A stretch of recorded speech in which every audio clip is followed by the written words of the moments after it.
Golden Boy, Real Guide to Treasures. Sa episode na ito mga ka-TH ay meron tayong pagkanakain ng dalawang klaseng tunnel. Ito ang zigzag tunnel for treasures at ang bunker type treasure tunnel ng hapon.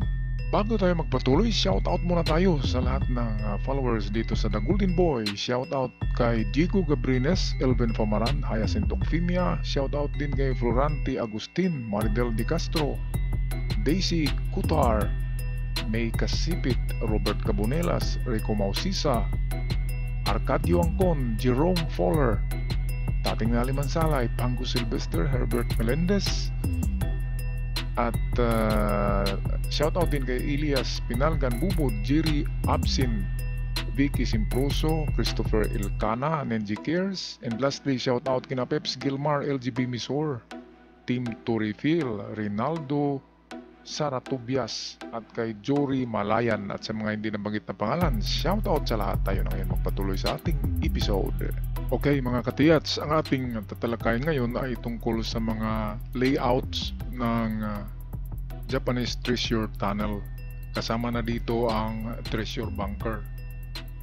Meron tayong pag-usapan ngayon, dalawa muna. Itong number 3, ito'y gawin kong part 2 kasi medyo maraming topic tungkol sa tunnel in the creek or in the river. Kaya itong dalawang tunnel types muna, itong zigzag, letter A at letter B. Okay, so atin umpisahan ang zigzag tunnel. Ang zigzag tunnel, kapag horizontal ang kanyang halimbawa, ito yung gilid ng bundok at ito yung ground. Of course, sa unahan yan ay meron niyang creek. Palaging may creek yan. Hindi sila magbaon na walang creek. Kasi ang creek ay isa sa kanilang mga marker yan na hindi nawawala. At kapag nawala ang creek, ay meron pa yan sa unahan, nilagay nila na marker na old tree. At kung mawala ang old tree, ay meron na naman silang nilagay malapit sa old tree na malaking bato na may marka. Kaya ang mga yan ay kahit mawala yung tatlo, ay meron pa talagang isang naiiwan. At sa unahan yan, kapag nawala yung sinabi kong tatlo o apat na marker, sa unahan yan ay nagkalat ang iba pang mga bato na merong marka, na merong mga pointer na nagtuturo pa rin sa isang direksyon na puntahan at mga distansya. Katulad nito, lahat ng araw ay nakaharap dyan. So ibig sabihin, dito ang entrance or dyan nakabaon ang item. Ngayon natin yan i-apply sa ating zigzag. Sa ating zigzag diagram ng treasure tunnel. So ito yung bundok. Ito yung ground. At somewhere sa gilid ng bundok ay mayroong sikretong entrance na hindi natin nakikita. Yan ay tinatakipan ng malalaking bato. At minsan, tinataniman yan nila dyan ng kanilang paboritong kahoy. Karamihan dyan ay Japanese bamboo. Tinatanim dyan. Para sa kanilang mapa ay nandyan dyan. Nakadibuho yan. Nakadesign na malapit sa bamboo ay nandyan ang tunnel. At isa pa, nagprotection ang mga ugat ng bamboo na hindi matanggal itong tinakip nila dito na lupa para hindi mag-landslide. Kasi kapag nag-landslide ay matambad sa atin paningin ang mga boulders na nakatakip dyan sa entrance of the tunnel. Ngayon, ito na tayo. Pasok na tayo dyan. Example, natanggal na natin tong mga boulders dito na takip. So, napasok na natin ang tunnel. Ayan. Sa pagpasok natin dyan, hindi natin makikita na mayroon palang itong sanga-sanga na hindi sanga kundi zigzag, na sa bawat zigzag ng tunnel, sa bawat pag-zigzag nito, sa bawat corner ay nandoon nakalagay ang mga maliliit na deposito. Kagaya nitong nasa diagram ito. Ito ay mga ginto yan, mga box of gold yan lahat. So, pagpapasok tayo ng Japanese tunnel, hindi totoo yung straight lang ang tunnel. Ang tunnel ng Japanese ay sanga-sanga yan. Kaya nga mayroong zigzag, nagaganyan, zigzag tunnel. Okay, sa pagpasok, of course, straight muna yan. Pagpasok natin dito, straight muna, pero pagdating sa mga 15 or 20 meters, ay magsimulang mag-zigzag yan. Ginawa yan ng Hapon na disenyo para kung tirahin sila diyan ng flamethrower or kung tirahin sila ng machine gun sa bukana, sa entrance, ang bala ay hindi didiretso sa kanila, kundi tatama sa mga zigzag na walls ng kanilang tunnel. Ngayon, dahil sa ang mga tunnel na yan ay ginamit rin nila sa pagbaon ng treasure, ngayon para mas madaling ma-remember nila or maalaala kung saan nilagay nila ito sa mga kanto ng bawat zigzag. Katulad nito, 1, 2, 3, 4, 5. At yan ay nandito sa ating diagram. 1, 2, 3, 4, 5. Kaya mas madali niyong mahanap ang treasure kapag nakakita kayo ng ganyan na zigzag tunnel na horizontal. Ngayon, tingnan natin ang vertical. Kapag ganyan ang ating paghukay. Ngayon, ang problema dito, talagang mahirap talaga mahanap itong entrance. Ito ay air vent, pasukan ng hangin. Ito yung entrance niya. Nasa unahan lang. Ayan. Nagaganyan yung entrance niya. Or kung magaling tayo maghanap ng, minsan merong nilagay sila diyan sa ibabaw na tapat talaga sa entrance na malaking bato. Minsan mga takip. Or minsan ay nasa unahan lang. At nilagyan nila ng pointer na magturo dito. Kaya kung mapasok natin ito, ganun din ang diagram. Ito'y pasigzag pa rin ang tunnel na ito. Ayan, at kung vertical, karamihan talaga ay sa pinakababa niyan ay mayroong big deposit. Kapag vertical na hukay. Yung kanina naman, yun ay tunnel na ito. Ito ay tunnel na ginagamit nila sa giyera na pinaglagyan din nila ng item. Ito namang pangalawa, ito'y tunnel talaga na ginawa para sa treasures. Kaya medyo komplikado ito. Kaya ang pagdaan dito ay ganito rin. Itong sa diagram ko, straight lang yan. Pero pagpasok natin na ito yung talagang pathway niya o dadaanan, pag ganyan. And then, dyan. Sa pinaka baba nito ay mayroong concrete seal. Yan, semento. Kapag makita nyo yung malapad na semento na yan, na may kapal na 1 meter hanggang 2 meters. Kapag imperial treasure, kinakapalan nila yan ng mga 2 meters. Pero kapag general treasure lamang, yung isang general nagbaon, nasa 1 meter lang ang kapal ng mga concrete seal ito. At kapag nabutas natin yan, ay ito na yung kanyang bunker. Okay? Sa ating next episode ay mga types of bunker ang ating pag-usapan kung ano bang itsura ng bunker sa loob ng lupa.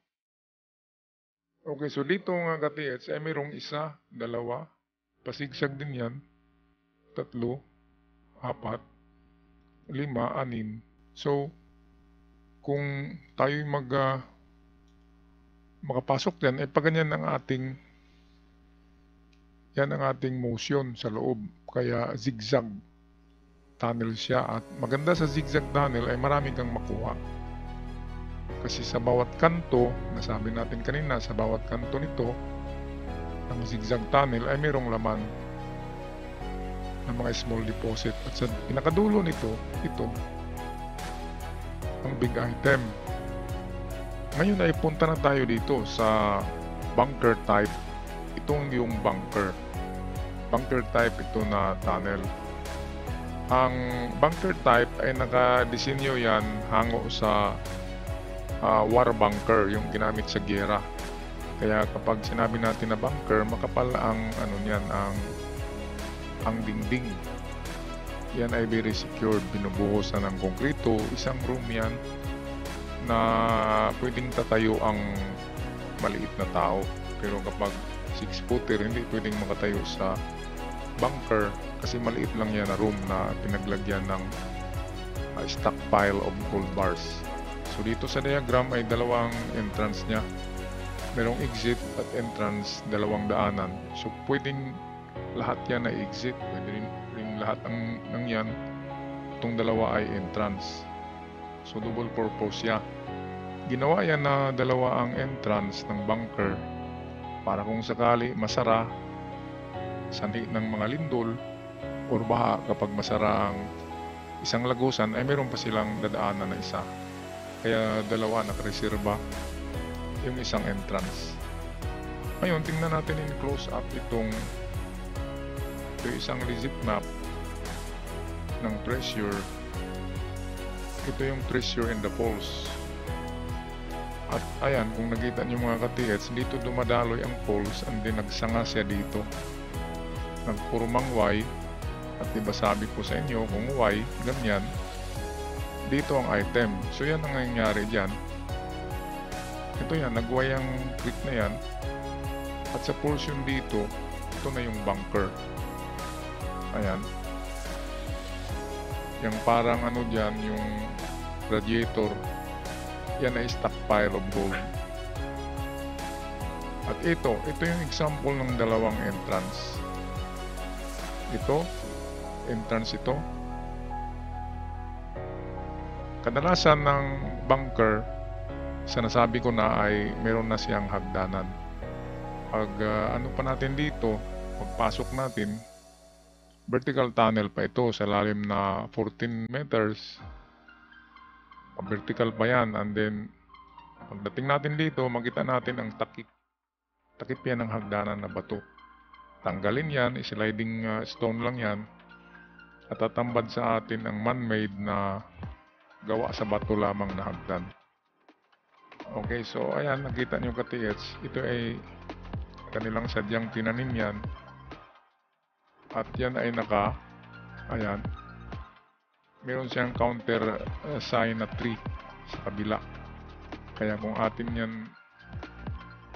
tingnan, sa actual ito ay sa actual site ay in between the 3 ang bunker. Dito yung bunker matagpuan. Ito yan. Diyan lang sa drawing ay parang nandito sa unahan. Pero in actual ay dito lang yan, sa gitna ng dalawang kahoy na ito. Okay, kaya ang harapan ng mga kahoy ay merong entrance. Ito, tinatakipan nila ng boulders. At pagbaba diyan, meron na namang hagdan na kaganyan. Mahirap na hagdanan itong isa na pagkagawa. Kasi di ko yung hagdan ito, pagpunta natin dito, sirado na. Wala ka nang puntahan. Yun pala ay liliko ka lang dito. And then bababa na naman, liliko na naman. Yan ang mahirap. Kasi pag ito nahagdanan ang inyong napasok, maligaw ka talaga sa loob kapag wala kang mapa, kasi dito liliko siya, bababa, and then liliko na naman. Hindi katulad dito sa kabila. Maganda ang pagkagawa dito kasi vertical, and then may takip.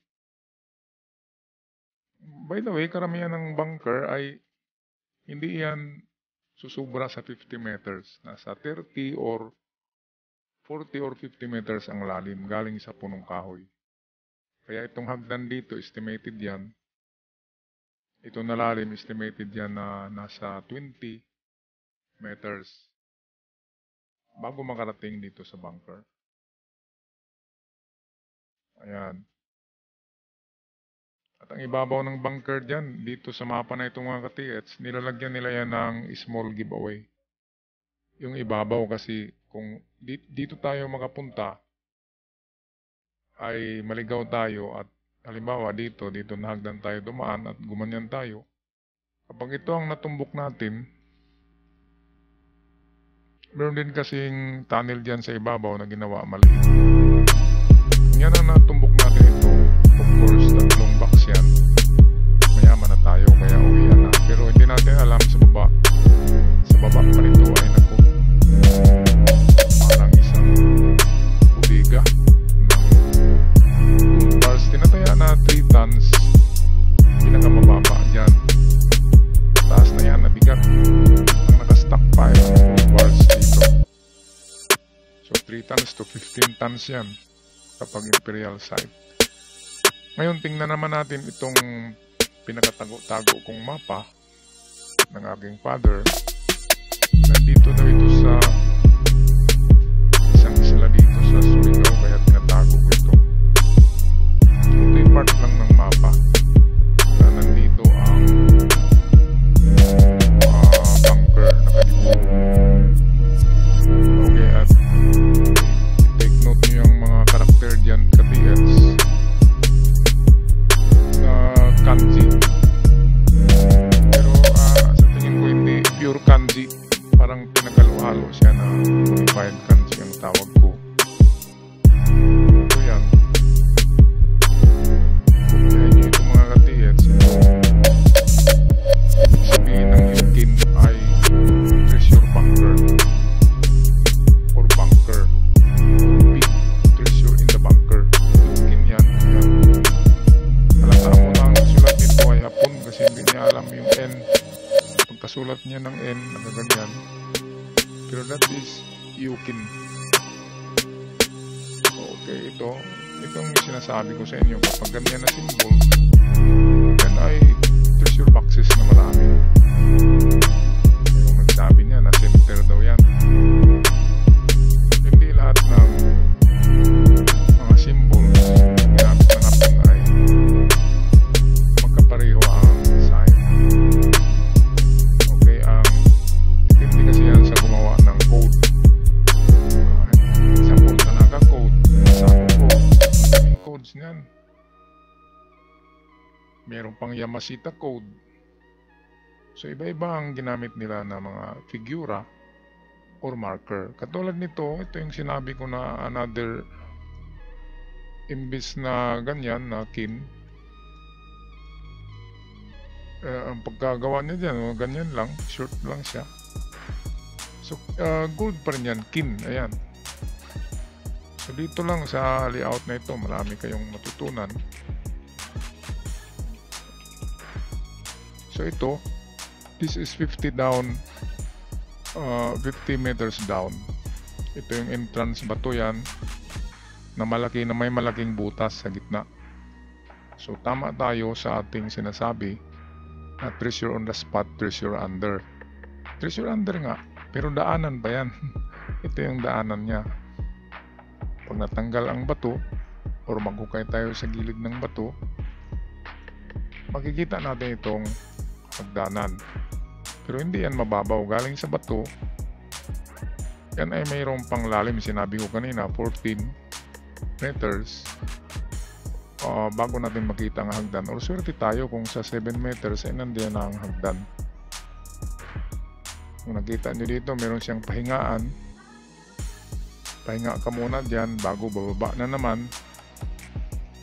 Kasi kukunti lang ang oxygen inside the tunnel, kaya dali kang mapagod. So ito, tatlong stockpile yan. So dito estimated yan na merong 15 tons kasi ito'y Imperial Treasure Site ito. So 5 tons ang bawat.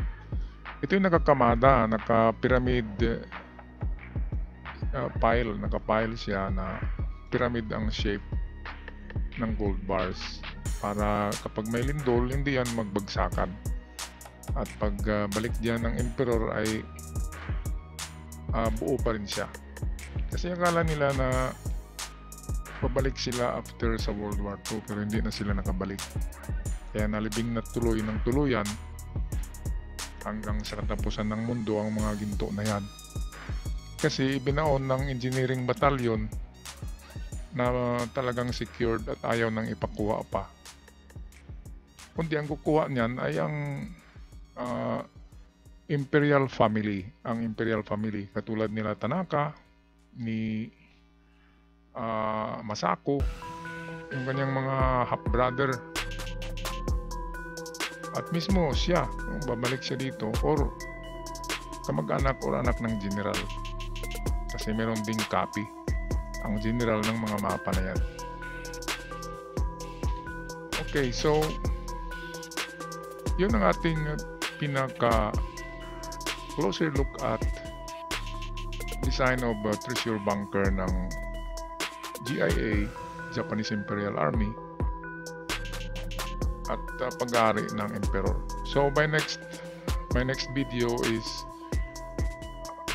bunker or tunnel in the creek o river. Ito yan. Papakita ko rin doon ang diagram ng tunnel sa ilalim ng lupa na may tubig. Yun ang water trap at paano i-counter ito. Okay, ako'y magpaalam ng mga katiats. Sana ay meron kayong natutunan na kaunti sa aking pinakitang mga diagram sa episode na ito. Ako'y magpaalam na. May the fortune be with you all. Ingat kayong lahat. Paalam.